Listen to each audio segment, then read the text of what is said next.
I was born in Kansas City, Missouri, but I grew up in the suburbs of Minneapolis and Seattle, Washington. And when I was 15, we came back to Minneapolis from Seattle, but it was in Seattle that my parents had a golden retriever kennel, and that started in 1944, my love of the golden and my subsequent dedication to the breed after I retired. I graduated from high school when I was 16, skipped my junior year of high school, went to the University of Minnesota, where I got my bachelor's and then my master's in journalism and political science. My father owned a hardware store in Minneapolis, and when we went to Seattle, he managed the greenhouses for Evergreen Washelli Cemetery, which was sort of like Mount Auburn is here. It was just a beautiful park, and I can't remember. He used to talk about how many thousand geraniums he raised and so forth to populate the grounds. My mother never worked. She was a homemaker. I had one brother. He was considerably older, so he was off in the Navy just at the end of World War II. He never went overseas. And then he lived out in Rhode Island when we were in Seattle. His wife died very soon after childbirth, and he came home with his 6-month-old baby son, which my mother helped care for until he was 5. And then my brother remarried a woman I introduced him to in Minneapolis. So it was we were not wealthy by any stretch of the imagination, but we seemed to have most of what we needed. In Seattle, I had a horse. I was in the 4-H. I had Dutchy rabbits that were my 4-H project. We raised a calf every year and some chickens, and of course we had the golden retrievers in the kennel. I wanted to be a foreign correspondent. That was the reason for the journalism political science major. I actually thought I wanted to be in the Foreign Service, and I had a long talk with a political science professor who said, remember this is the 1950s, Joy, you're never going to make it as a woman in the Foreign Service. Better to pursue your writing interests. I was offered a job on the Christian Science Monitor while I was finishing up my bachelor's, but I went straight into my master's, and by the time I got through with that, they decided I was overqualified. And I came to Boston hoping I might still be able to get a job there. And I never forgot the managing editor said, your women are just going to get married and have kids and we'll get you trained and then you'll leave. And I thought, well, that's a heck of a thing to say when the church was founded by a woman. And so in any event, I did do some freelance writing for the Monitor on political issues. But I had to eat, so I walked down the street from Huntington Avenue to Northeastern and went into the press bureau to apply for a job. And I had my clippings from the University of Minnesota Daily. And I happened to come in there the day that the then president, Carl L., was getting ready to retire. And there was a dinner for 800 people that night, and the press bureau was a little busy. And so he said, can you come back tomorrow? Well, I didn't have anything on my agenda, so sure. And I went back, talked with him, and he said, I'd love to hire you, but I don't have it budgeted. Well, I didn't understand at that time academic budgets started July 1, and this was October. And so he said, I'd need to talk to Dr. L and see what I could do. So I said, well, I'll work for you free for a week. And if you don't like the product, you don't have to hire me. And that's what I did. And I started a week later at $3,600 a year. So that's what started my career at Northeastern. And I was there 33 years. First in the press bureau, then the University Publications Office. Then I was editorial assistant to the president. That was Asa Knowles. I was his speechwriter. And then he got involved in the creation of a 10-volume international encyclopedia of higher education, which covered every educational system in the world and topics that cut across boundaries, every field of study in colleges and universities, every professional society. It took us 7 years, and we had 50 staff at Northeastern and 2,000 authors worldwide, and I was a senior editor under President Knowles. When that finished, we took all the research that we had put together and established a Center for International Higher Education Documentation, and I headed that up, and then from there I moved into becoming Dean of International Affairs. And I did that until about 2 years before I decided to retire early. I went into the University Development Office and headed up their communications office for a big capital campaign. And it was there that, by sitting around at staff meetings, I learned about fundraising. And when I retired, I took that knowledge to the advantage of the Yankee Golden Retriever Rescue and then the Golden Retriever Foundation, and the rest is sort of my golden history. I went to Europe for 3 months when I graduated with my master's. I had worked in the Foreign Student Advisor's office, and I had a lot of friends who had gone back home, and I stayed with friends around Europe. And I stayed in youth hostels, and, I lived on bread and cheese and everything that nobody does when you're a poor college student making your way around Europe. So I did that before I came to Boston. In 1961, I went to the Soviet Union. It was a tour called Soviet Industry and Agriculture. And having the political science and the journalism background, I was too young to know the Nazi era. I didn't know a dictatorship, and I really wanted to see how a society functioned in that way. So I went to steel mills and collective farms and power plants and what have you. It was a fascinating trip. And that's when I wrote my first diary. From then on, in addition to the travels that Al and I did, I went to China twice, first with Northeastern delegation in 1980, which was right after normalization with the Chinese government. And then I went back and led a tour of college presidents in 81. And I wrote the China Diaries. And then subsequently, Al and I got married in 63. We started going out west. And I kept diaries, but I didn't write them up the way I subsequently did with photos and comb bound and, the whole thing, and sent them out to friends and family. But I have diaries now from virtually all of our travels, and it's kind of amusing to go back and read in the 60s that we paid $8 for a motel and $1.50 for gas, and, we had dinner for $2, and it was very different. But that was my professional travel. In 1983, I went to Saudi Arabia. That was interesting, but when I was working in the encyclopedia, one of the articles that I wrote for the encyclopedia was the involvement of multinational corporations in education. And it was very prominent in Saudi Arabia because of the Arabian American Oil Company, Aramco. And they had built the schools, in essence, to educate a manpower for their own operations. We had at that time a lot of Saudi students in the United States because the petrodollars were high. And I flew to, where was it? Texas, I think.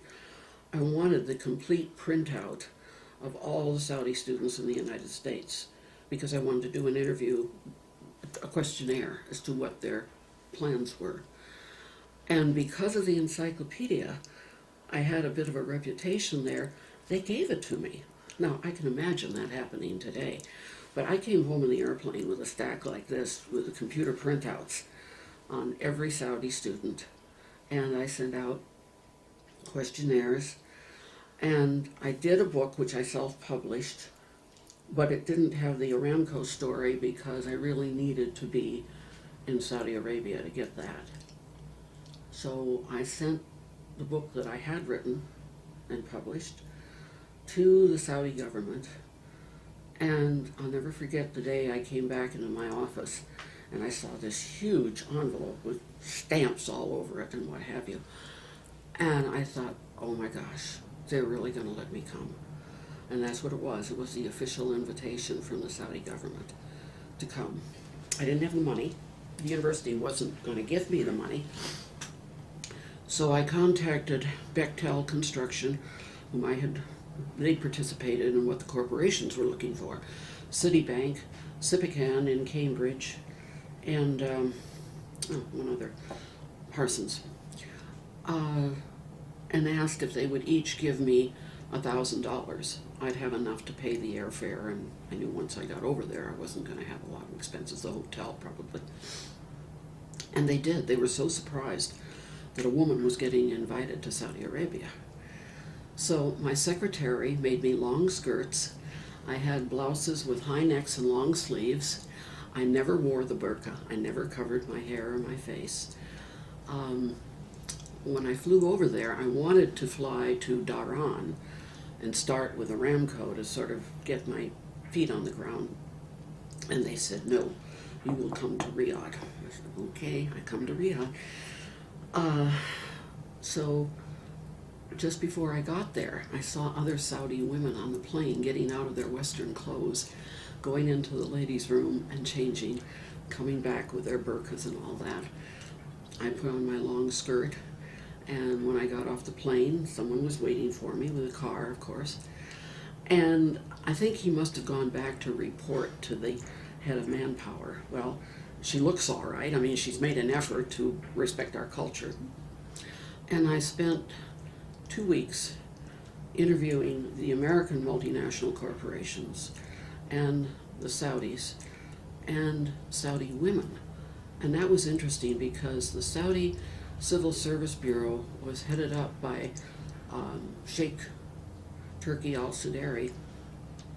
He had never met the woman who was the one running all of the technical stuff for computers and so forth. They would pass notes between the wall to communicate with one another. They didn't know how to put me in touch with women who were in government positions or education. They had no phone numbers or anything like that. And so that required a lot of work trying to get the phone numbers, get the appointments, get in to see some of the Saudi women. And at the end, I went to an engagement party, all women in ball gowns that looked like they were all on the set for Gone with the Wind. I mean, there were just these magnificent fabrics. I don't know where they get them. Gorgeous, gorgeous fabrics. And they were all dancing with each other together. And the men were off in another room celebrating. And then they brought the groom up on a chair, being 4 men on a pole carrying him in, and all the women veiled themselves when he came in. And then they sat there for a while, the bride and the groom. I'm not sure what was going on. And then he went back with the men. And finally, about 2 o'clock in the morning, we got to eat. I was starving by then. And when I came home, it was 4 o'clock in the morning. And my sponsor was very worried because he's got a woman in the car at 4 o'clock in the morning that is not his family, driving me back to the Hilton Hotel. And he insisted to his wife to take their little girl along. And she was in the front seat. And he asked me to sort of slouch down in the back seat and, stay out of sight, which I did. But the Hilton Hotel people were just saying they walked in at 4 o'clock in the morning. So it was quite an experience. And when I published the revised edition of the book, it had a commercial publisher then, and Aramco bought 500 copies. They were so happy, and Citibank bought, I don't know, a couple hundred, and the government bought a lot of them. I'm sure it'd be very different trying to go over there now. Saudi Arabia in 1983 was rich with petroleum dollars. A lot of young people going to school. There really wasn't a problem with unemployment. But they were happy with a couple of recommendations that I made to them. I was called to Dr. Mansour's office just before I left, and he said, well, what have you learned? I said, you need to get rid of your Pakistani mafia. And he looked at me and I said, in your banks, in your financial situations, you have all these Pakistanis, and their interests are not those of Saudi Arabia. And even from a defense point of view, that's not good. And I said, if you want to keep your women segregated, then at least air condition and give them the computers and get your financial affairs in the hands of Saudis. And he was very interested in that. Because I wasn't challenging their divided culture, if you will, with women and men. But I was saying this does not make sense, and you could better use your woman power. So he gave me, I had given him a gift, a Paul Revere silver bowl when I went over, and he gave me a gift, which I knew I wasn't to open when I was there. Culture says, you wait till you're alone. I got back into the car and tore it open. I thought it was going to be a rug. It was a huge, beautiful, deep burgundy velvet robe trimmed in gold threads, which I still have. And I wore it to a Northeastern University faculty Christmas party, and everybody was like, whoa. And I said, well, the Saudi sheikh gave it to me. And the president said, and what did you give him? And I said, a Paul Revere silver bowl. But I still have that robe. Not too many occasions that I can wear it, but it was pretty spectacular. When I became Dean of International Affairs, I started going, well, I did political risk analysis studies of cultures.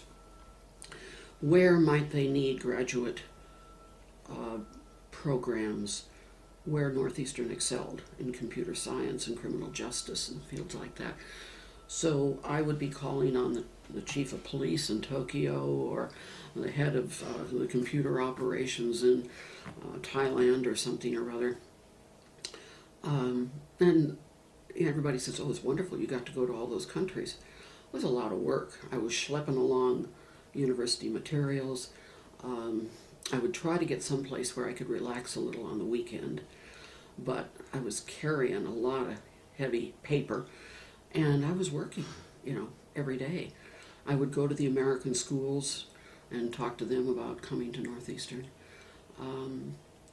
But it was a lot of work, and I did that for several years. South America, Southeast Asia, Europe. I met Prince Philip when I was calling on the school up in northern Scotland where he attended and where Prince Charles subsequently attended. And he said to me, why would anybody want to go to the United States to study? And obviously feeling the British had very fine schools. What do you need to go to America for? And I said, well, they're interested in our cooperative education program because they have an opportunity to get some professional experience with American companies. Well, he kind of bought that a bit. But any event.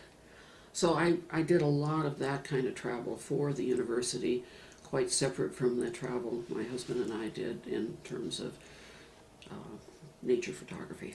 When I was in Bangkok, I showed up at the police station. I was supposed to meet with the chief of police, whatever his title was. And they didn't have it on his schedule. And he wasn't there. And I had a letter from them confirming the appointment with the date. And I showed them the letter, and they disappeared and chatter. And finally they said, we will take you to him. Okay, he's someplace else in town, that's all right. So I get in this car, and we're driving out of the city, and the next thing I know, we're out in the country, and there's like sugar cane, and that's all. And I thought, Joy, what have you gotten yourself into? Where am I being taken? I thought, I don't have a thing on me to defend myself but a nail file. And we kept getting these dirt roads, and finally we turned into this long road, and I thought, oh boy, Joy, you're in for it. So I got out my briefcase, and the chief of police had been awakened from his nap. And he was in a long skirt, like a sarong, and shirt. And he received me on the porch of his house. He had 3 or 4 dogs. I was petting the dogs, being a dog person. And I guess that made me all right. So I'm talking to him. I thought, I don't don't believe this. The chief of police, I'm in his home. He's got his afternoon relaxation clothes on, I guess.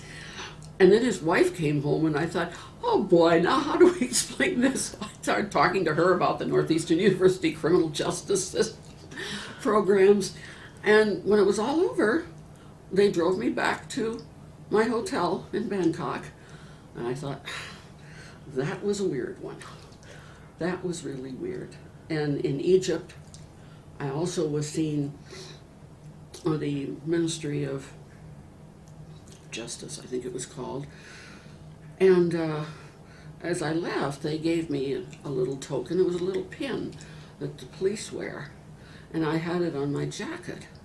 Well, Al was with me at that time. He was doing some lecturing at the university. And everybody was snapping to when they saw that pin. And I thought, what's this all about? Well, by virtue of my wearing that pin, I guess it meant I sort of had the police in my pocket or something. So they were opening the doors for me, they were kowtowing and what have you. And I thought, this is interesting. But the Ministry of Justice controlled the Cairo museums. And we had a young man from the police who took us on a private tour of the Cairo Museum, which was just magnificent. And he was very knowledgeable about the antiquities we were seeing. So that was kind of a nice other little episode that happened during my being Dean of International Affairs. But probably the funniest one was Thailand. As I mentioned, my parents had a golden retriever kennel in 1944. The golden was not imported from England and Scotland until the late 1920s, so they were fairly new in the business of having goldens. And my mother, she never stuck with anything very much before she was off onto something else, so we didn't have the kennel for a long time. But when, some years after Al and I got married, we were invited to some friends here in Wayland to come over and see their new golden puppy, 1980. And we went over and saw this darling little golden fluff ball. And that just did it to me. And I said to Al on the way home, breeder lived on Route 126, you've never seen a litter of golden puppies. Let's stop by. Well, most of the litter was gone except two, a beautiful little blonde female and kind of the runt of the litter, which was she was darker red and didn't have the nice big head that goldens have, but that was the only one available. The other one was spoken for. And by this time, I was so desperate to have a golden again. And Al says, that's all I heard for 3 days. I want a puppy. I want a puppy. And he said he finally got disgusted and said, all right, go get your puppy. Well, we went back, and it was interesting. The breeder said, I never saw anybody that wanted a dog so badly. And I was impressed that your husband said the dog has rights too, because we were both working, and he was concerned of how we would take care of a puppy. So she said, I'm not happy with the couple that we're going to get this pick of the litter blonde female because the wife doesn't really want it. So you can have her if you want her. And that was Diora, Princess of Gold, Princess Dior, she was registered as. We set up a little pen downstairs. She had WCRB on with classical music every day. She had all kinds of toys.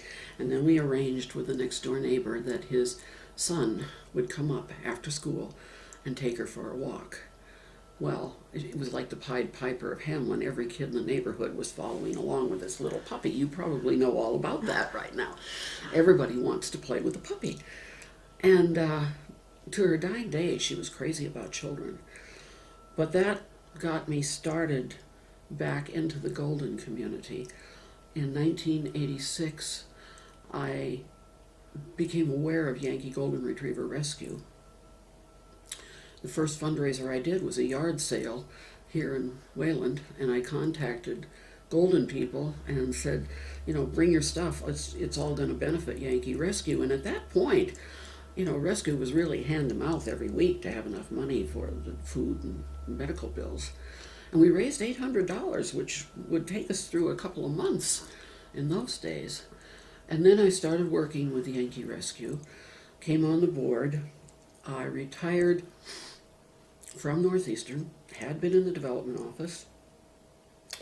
They wanted to have a facility, so I said, I will run a capital campaign for you. And I did. We bought the property that we have in Hudson, which is 21 acres on the Assabet River, beautiful old mansion house, built a kennel, built a training building, and with phase 2, and ultimately I raised $1.6 million for that project. And after that was done, I was kind of looking for something to do, and I saw an advertisement in the National Golden Retriever News that the Golden Retriever Foundation was looking for someone. So I contacted them, and they didn't have anybody that really knew anything much about fundraising. So I became their director of development, all volunteer positions, obviously. I also used to get paid very well to do what you're now doing free. But I raised $1.5 million for them while I was with them, and that was going for canine cancer research and to help the 100 Golden Retriever rescues around the country that needed help with vet bills. They would put in a proposal to the foundation if they got a dog that had more than, say, $400 in vet bills, and then the foundation would give them some help. So that was the next 10 years. And then I started on my third golden venture, the Friends of Goosekin.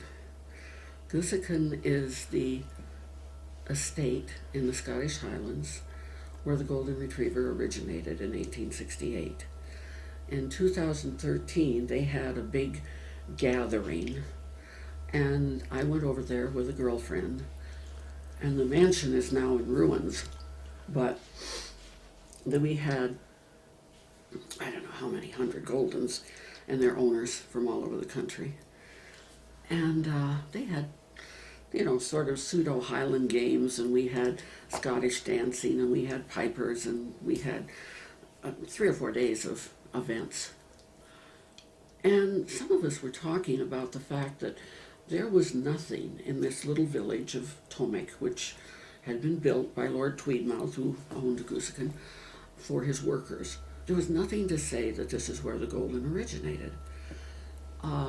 We talked via emails to the owner of the mansion, now in complete ruins, and he was not interested in having the ruins stabilized or anything like that.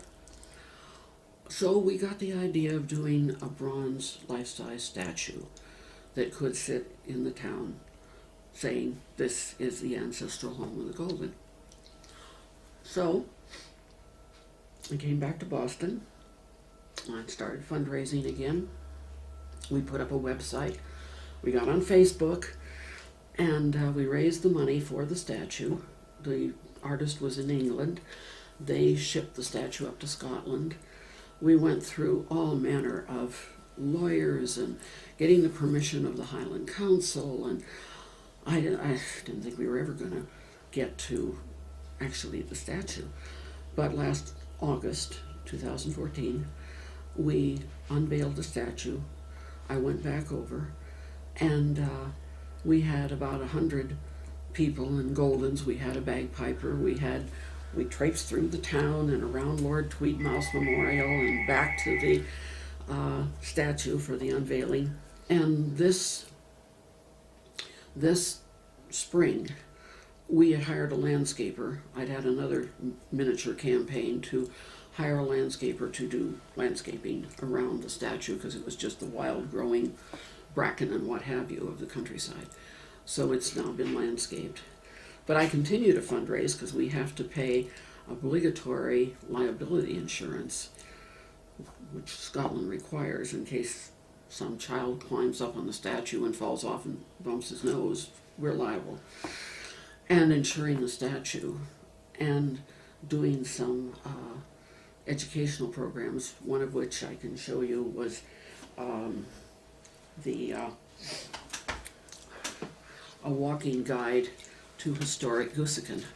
These are all pictures of buildings in the little village, and this guide tells you what purpose did it serve in the 1860s when this was the Goosekin estate. We then approached the Johnson Mills about getting the Goosekin tweed so that we could sell tweed items. We had to go to the mill. They haven't run this tweed in a long time, so it was a special run, and they would only do 60 yards, which is a lot of fabric. We had to pay a lot of customs duty to get it in here and a lot of shipping duty. But now we've gone to our Golden Retriever National, and I'm going to the Yankee Specialty in June, and then I'm going up to Maine to the Highland Games to see if we can sell it to Scots. So here is our tweed, and it's quite a hat. And we have hats and scarves and vests and doggy golden puppies with bandanas for the dogs, picture frames, all kinds of things done in the Goosekin tweed, which we will be selling now as a fundraising thing. So I'm still fundraising in spite of being almost 79 years old, and I'm still at it. But I've met a lot of wonderful people, and in 2018 the breed will have its 150th anniversary of its founding. So we expect to have a big hoopla over in Scotland then, and get the Aussies came in great numbers to the one in 2013. We want to get more of the Canadians and Americans and others to come and have a celebration of the anniversary. So in my retirement, I really have been doing a lot with one organization or another with Golden Retrievers. Al and I have had, well, that hangs out at the kennel. And that was before we got Briscoe, Ginger, and Bobby. So the one with the silhouette is my parents' stud dog from 1944, which started everything. And Diora is the one on the right that was the first one. So since 1980, we've had 1, 2, 3, 4, those 5, plus Briscoe, who wasn't in there, 6, and now we have Bobby and Ginger. So that's 8. And each one is different. They all have their own personality. And when I was telling you about diaries, the last one I did was when we went to Cuba. But this was up in the Hudson Bay looking at the polar bears, and here's one of our African ones. But this was the polar bears up in Hudson Bay. That was an incredible trip. We'd be out on these tundra buggies, and the bears would come right up. And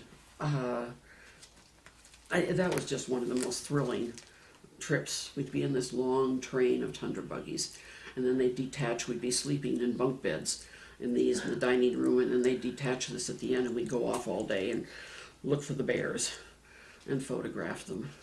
I'm out on the back platform like a caboose on a train. That's open. The rest was like a big school bus with huge wheels, and you pulled the windows up and down. They had an open section back here, and you can see us all lined up with our cameras, and it's me. I saw this one bear coming over closer and closer, big guy, and he started to rise up on his hind legs. Now they're about 12 feet tall when they stand on their hind legs. And I'm leaning down, and I'm shooting and shooting and shooting, and he's getting closer and closer. And pretty soon, I can't focus anymore. I pulled the camera away. His face was about 12 inches from mine. I could feel his breath on my face. I thought, this is the most incredible experience I'm ever going to have. He finally decided, well, I guess you're not going to give me anything, lady. So he went back down and went away. But I will never forget that. 12 inches from the face of a polar bear. And I always said I thought our first trip to Africa was the best of all. Seeing the animals out in their open, natural environment. But I have to say this one was really a close second. We used to say when we get too old, we'll sit back and read our diaries and when we can't climb across on top of a horse and ride for 2 days in the Canadian Rockies as we did at one trip.